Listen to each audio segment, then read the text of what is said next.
اعوذ باللہ من الشیطان الرجیم بسم اللہ الرحمن الرحیم۔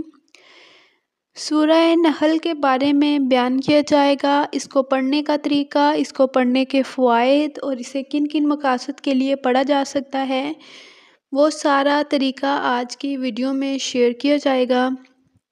چھوٹی چھوٹی ویڈیوز میں میں نے ساری صورتوں کے بارے میں شیئر کرنے کی کوشش کی ہے۔ ہر صورت کے اوپر ایک ایک دو منٹ کی ویڈیوز ہیں جن میں نے ان کے پڑھنے کے خواص شیئر کیے ہوئے ہیں۔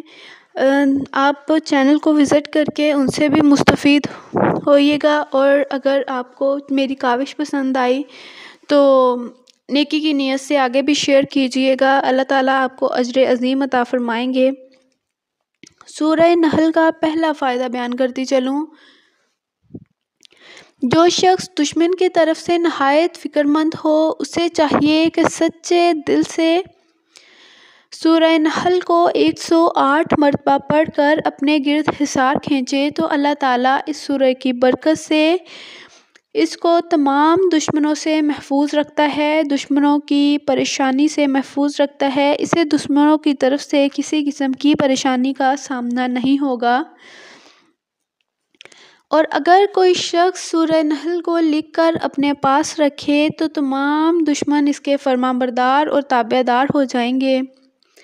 اگر سورہ نحل کو لکھ کر کسی باغ میں رکھ دیا جائے تو تمام درختوں کو پھل لگ جائے گا اور تمام درختوں سے بے حساب پھل آئے گا، اور ضرور باغبان حضرات اس سے مستفید ہو سکتے ہیں، ان کو بہت اچھا منافع ملے گا۔